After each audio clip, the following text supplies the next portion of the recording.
first reading, we continue to read St. Paul's letter to the Ephesians, and sometimes with Paul in general, but maybe more so his letter to the Ephesians. After I'm done, reading a little section, I get discouraged with my reading comprehension, because Paul can be very difficult to understand. And in this section, this little 5 verses this morning, I think I read it maybe 6 times before I started to pick up a little bit what was going on. And we left off yesterday on verse 12, verse 13, and then this morning we pick up on verse 14. But verse 13, what we don't hear is Paul's talking about, he's acknowledging the fact that his readers knows that he's suffering and that they feel they're feeling for him. And Paul says, basically in verse 13, he says, don't worry about me. He says, and then we pick up in verse 14, he says, in fact, I'm on my knees to Almighty God so that you get to the spot that I'm in here in my suffering. That you have he talks about that they may be strengthened with the power of the Spirit in their inner self. What's the inner self?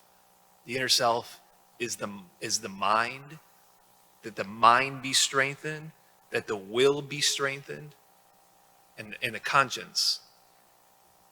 Because he's at a spot where he's interiorly free, even in the midst of his suffering. He's at peace. He's in a spot where he's receiving love, at the cross. He talks about that his readers here be rooted and grounded in love, that they may have strength to comprehend with the holy ones. The holy ones, or other translation says with the saints, to know the breadth and length and height and depth, and to know the love of Christ. So the early church, on that verse there, Paul's talking about the breadth, the length, the height, the depth, he's pointing to the cross in the midst of Paul's suffering. So just on the optional memorial of Saint Paul of the Cross, who was the 18th century young man who started a religious order called the Passionists. I just want to read a little section to one of his writings in the diary on this front about encouraging us on what to do here in the suffering, the same spot that Paul's in. And so it's beautiful to have these readings just coincide of St. Paul's letter to the Ephesians on the feast day of St. Paul of the Cross. But he says this: I want you to go fishing sometimes. How? I will tell you. The most holy passion of Jesus is a sea of sorrows, but at the same time, a sea of love. Pray to God that he teach you to fish in the sea. And again, the sea that he's talking about is the cross. It's the passion. Then dive into the depths there. No matter how deep you go, you will never reach the bottom. Allow yourself to be penetrated completely by sorrow and love. Fish for pearls in the virtues of Jesus. This divine fishing is done without words. Faith and love will teach you this. So within pain, within suffering, he says, in the cross, there's sorrows, but at the same time, there's a love of which no matter how deep you go, you'll never experience the depth of it. You'll never soak up everything in which God's waiting to give us in that spot of sorrow and suffering.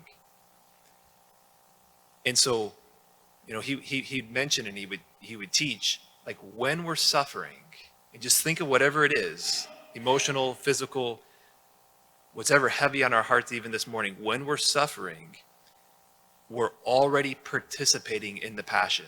We're there in the sea, we're there with our fishing pole. But he says we only need to plunge ourselves into more intentionally then. So most of, prayer, it's a matter of attention. I'm there.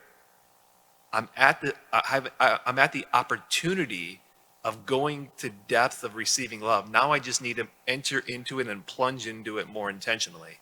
How do we do that? He says it's prayer.